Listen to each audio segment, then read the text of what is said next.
तळागाळातील लोकांना न्याय देण्याचे कार्य वंचितच करणार, माननीय सुजात आंबेडकर यांचे प्रतिपादन। वलांडीत माननीय सुजात आंबेडकरांच्या प्रचार सभेमुळे मतपरिवर्तन। नमस्कार, स्वागत आहे सर्वांचे। मी आहे मारुती गुंडिले नळगीरकर। लातूर जिल्ह्यातील देवणी तालुक्यातल्या वलांडी जिल्हा परिषद मतदारसंघात तिरंगी लढत होण्याचे चित्र स्पष्ट दिसत आहे। याचे कारण नुकत्याच पार पडलेल्या लातूर महानगरपालिका निवडणुकीत काँग्रेस वंचित आघाडीकडून निवडणूक लढवली होती। त्यामध्ये काँग्रेस वंचित आघाडींनी घवघवीत यश संपादन केले होते। पण लातूर जिल्हा परिषद निवडणुकीमध्येही आघाडीमध्ये बिघाडी झाली असली तरीही काँग्रेस पक्षाने आपले अधिकृत उमेदवार म्हणून अंजलीताई बेळकोणे यांना, तर वंचित बहुजन आघाडीकडून मनीषा गायकवाड, तर भारतीय जनता पक्षाकडून उषा पाटील यांना उमेदवारी देण्यात आली आहे। राष्ट्रवादी काँग्रेस पक्ष शरद पवार गटाकडून आफरीन बावडीवाले यांना उमेदवारी देण्यात आली होती, पण काँग्रेस पक्षाला बावडीवाले यांचा फॉर्म माघार घेण्यात यश मिळवता आले। तर वंचित आघाडीने आपला उमेदवार निश्चित केला असल्यामुळे ही निवडणूक तिरंगी लढत होणार असल्याचे बोलले जात आहे।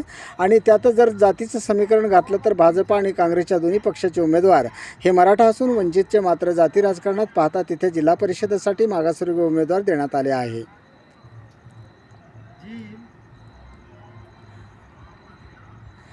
पंचायत समितीला मुस्लिम उमेदवार देऊन आपला विजय निश्चित करता येईल यावर वंचितने भर दिला। आणि त्यातच काल माननीय सुजात आंबेडकर साहेब यांनी वलांडी येथे जाहीर सभा घेऊन बहुजन व मुस्लिम एकत्र करण्याचा योग्य असा प्रयत्न केल्याचे दिसून येत आहे।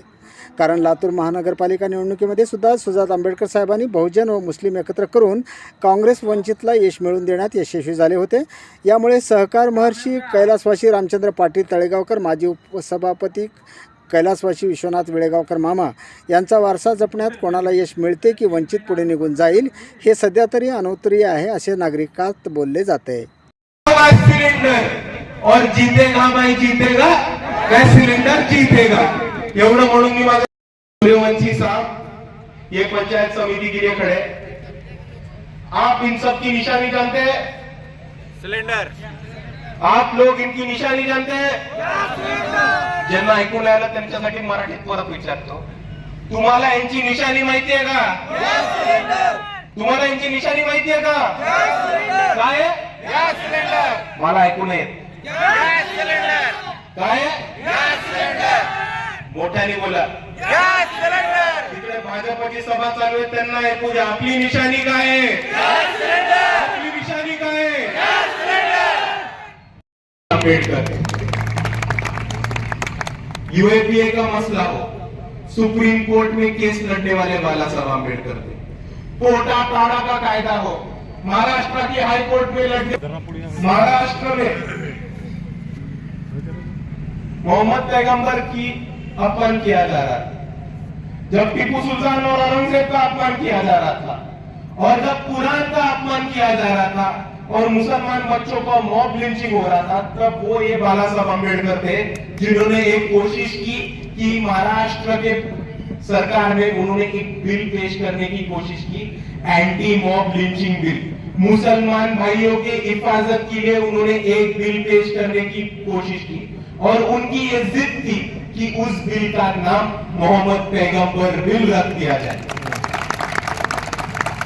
ये हमारी बदनसीबी थी कि यहाँ की कांग्रेस हो, यहाँ की राष्ट्रवादी हो, उनको मुसलमान भाइयों की हिफाजत नहीं चाहिए, इसलिए उन्होंने हमको समर्थन नहीं दिया।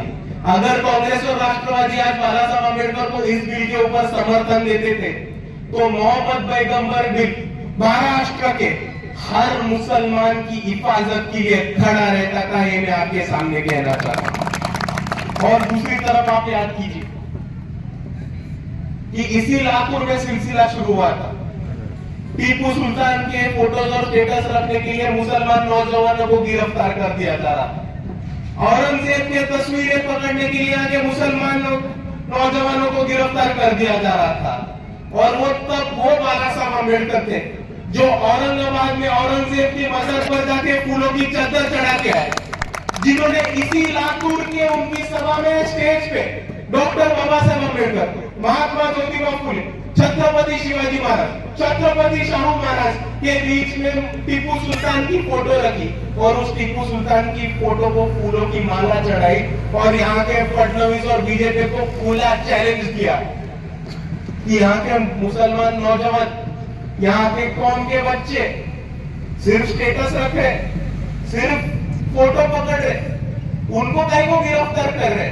वंचित बहुजन आघाड़ी के स्टेज पे टीपू सुल्तान का फोटो लगता है, हमारे सदर औरंगजेब के मजार पर जाकर फूलों की चद्दर चढ़ाते हैं।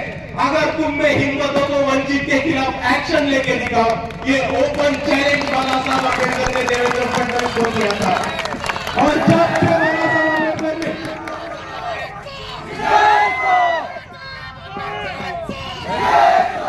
जब से बाला साहब अम्बेडकर ने देवेंद्र फडणवीस को और यहाँ के बीजेपी को चैलेंज देने का काम किया था, तब से मुसलमान बच्चों को गिरफ्तार करने का सिलसिला बंद हुआ था महाराष्ट्र में। और ये ताकत बाला साहब अम्बेडकर ने मुसलमान भाइयों के पीछे खड़ी की। और आज मैं आपको सिर्फ एक ही गुजारिश करने आया हूँ कि जब जब हमारी कौम पे जुल्म जाती होती है, जब जब हमारी कौम पे कोई भी आफत आती है, मुसीबत आती है, वंचित बहुजन आघाड़ी और बाला साहब अम्बेडकर हमेशा हर वक्त आपके पीछे रहते, आपके कंधे को कंधा लगा के खड़े रहते। रमजान का महीना याद कीजिए, 2022 का साल था। रमजान में मस्जिदों के ऊपर बोंगों पे अजान चल रही थी और मुंबई के एक नेता है, राज ठाकरे नाम है उनका, वो बोले थे कि अगर मस्जिद के भोंगों पर अजान बजेगी तो हम वो भोंगा नीचे उतरा देंगे और वहां पे हनुमान चालीसा बजाएंगे। ये वो वंचित बहुजन आघाड़ी के कार्यकर्ता थे और युवक आघाड़ी के कार्यकर्ता थे जिन्होंने ये भूमिका ली कि हमको हनुमान चालीसा से कोई ऐतराज नहीं है, तुमको बजाना है हनुमान चालीसा तो बजाओ, लेकिन तुम्हारे घर में बजाओ। मस्जिद का एक भी भोंगा उतरने को तुम सामने आए तो हमारे वंचित बहुजन आघाड़ी के युवक कार्यकर्ता हमारे मुसलमान भाइयों को कंधा से कंधा लगा के खड़ा रहेंगे और तुमको मस्जिद के एक भी भोंगा नीचे उतराने का काम नहीं करने देंगे। ये भूमिका वंचित बहुजन आघाड़ी ने ली थी। और जब वंचित बहुजन आघाड़ी के युवकों ने ये भूमिका ली, तब राज ठाकरे की खुद की भोंगे की हवा निकल गई और उनका सिलसिला युगल मारते। तो जहां जहां वंचित और मुसलमान एक साथ खड़े रहते हैं, वहां वहां जीत पक्की है, जीत निश्चित है। और आज आपके ही सर्कल में, आपके ही घर में, आपके ही गट में एक मुसलमान नौजवान को उम्मीदवारी देने का काम वंचित बहुजन आघाड़ी ने किया है। और मैं इसीलिए पूरे मुसलमान समाज से ये दरख्वास्त करना चाहता हूँ कि आज हम सबका भाई, हमारे घर से एक नौजवान बच्चा इलेक्शन में खड़ा है, आपको पूरी तरह से जीताना होगा। और सिर्फ इनको नहीं तो पंचायत समिति और जिला परिषद दोनों जगह आपको वोट देके वंचित बहुजन आघाड़ी के उम्मीदवार ज्यादा से ज्यादा वोटों से जिताते होंगे। आज वंचित बहुजन आघाड़ी से गायकवाड़ ताई जिला परिषद के लिए खड़ी है। कष्टकरी, गोरगरीब माणूस, दलित समाजाचा माणूस, वंचित समाजाचा माणूस आणि ज्या ज्या लोकांना आतापर्यंत इकडच्या प्रस्थापितांनी सत्तेपासून बाहेर ठेवण्याचं काम केलं होतं आणि आतापर्यंत ज्या ज्या लोकांना इकडच्या व्यवस्थेने वंचित ठेवण्याचं काम केलं होतं, ते दार तोडून सत्तेमध्ये घेऊन जाण्याचं काम हे या निवडणुकीमध्ये बाळासाहेब आंबेडकरांनी केलं। आणि वंचित बहुजन आघाडीचे निवडून आलेले नगरसेवक कोण होते? दसरावेचा वंचित बहुजन आघाडीचा नगरसेवक होतो। नांदेड मध्ये कुलदीप राक्षस मारे नावाचा एक पोरगा कार्यक्रमाच्या आधी बॅनर लावायचा, बाळासाहेब आंबेडकरांनी त्याला तिकीट दिलं आणि नांदेडचं नगरसेवक केलं। तसंच कंधार मध्ये वैदू समाजाचा माणूस, वडार समाजाचा माणूस, बाळासाहेब आंबेडकरांनी त्यांना नगरसेवक केलं। आपल्याच कर्जत जामखेड मध्ये अरुण आबा जाधव कोल्हाटी समाजाचं प्रतिनिधित्व करतात। त्यांच्या आईची एक नाचाची शाळा आहे, कोल्हाट्यांचे नाचणीचा एक व्यवसाय असतो। त्यांची आई ते स्वतःला नाचणीचा पोरगा म्हणवतात। आज एका नाचणीच्या पोरगाला बाळासाहेब आंबेडकरांनी तिकीट देऊन कर्जत जामखेड मध्ये नगरसेवक बनवण्याचं काम केलंय। आणि त्याचबरोबर चांदूर रेल्वे मध्ये विश्वकर्मा समाजाची एक महिला तिला चांदूर रेल्वेचं नगर अध्यक्ष करण्याचं काम सुद्धा आज या महाराष्ट्रामध्ये बाळासाहेब आंबेडकरांनी केलं। आणि याच निवडणुकीमध्ये सुद्धा आपण जर बघितलं तर मातंग समाजाला, बौद्ध समाजाला, मुस्लिम बांधवांना जर कोणी प्रतिनिधित्व दिलं असेल तर ते वंचित बहुजन आघाडीने दिले। आणि म्हणून आतापर्यंत ज्या ज्या लोकांना इकडच्या व्यवस्थेने बाहेर ठेवलं, आतापर्यंत ज्या लोकांना इकडच्या व्यवस्थेने नाही या अवस्थेत आणून ठेवलं होतं, आतापर्यंत व्यवस्थेने ज्या लोकांना उपेक्षित बनवून ठेवलं होतं आणि ज्या लोकांपर्यंत सत्तेची दारं बंद केली होती, ती दारं उघडायला आज वंचित बहुजन आघाडी पूर्णपणे ताकदीने मैदानामध्ये उभी राहिलेली आहे। आणि म्हणून दलित असो, मुसलमान असो, आदिवासी असो, बहुजन असो, कैकाडी असो, कोलाटी असो, गिखाडी असो, लिंगायत असो, धनगर असो, माळी असो, तेली असो, साळी असो, मुसलमान असो, या सगळ्यांना फक्त तिकीट देण्याचं काम नाही, पण तिकीट देण्याचं, त्यांना ताकद आणि बळ देण्याचं, त्यांच्या मागे ही वंचित बहुजन आघाडीची कार्यकर्त्यांची फौज उभी करण्याचं आणि त्यांना सत्तेमध्ये निवडून आणून आमदार, खासदार आणि नगरसेवक बनवण्याचं काम आज या महाराष्ट्रामध्ये बाळासाहेब आंबेडकरांनी सुरू केलंय।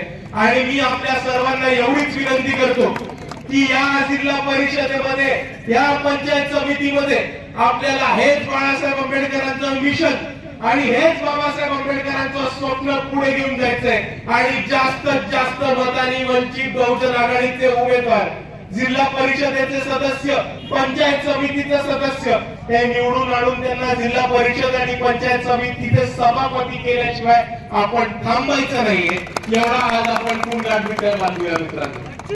देवणी तालुका प्रतिनिधी लक्ष्मण रणदिवेसह केजे न्यूज इंडिया मराठी। आपण पाहत राहा जिल्ह्यासह राज्यातल्या घडामोडी। व्हिडिओ पॅलेसला सबस्क्राईब करा आणि बेल आयकॉनवर क्लिक करायला विसरू नका।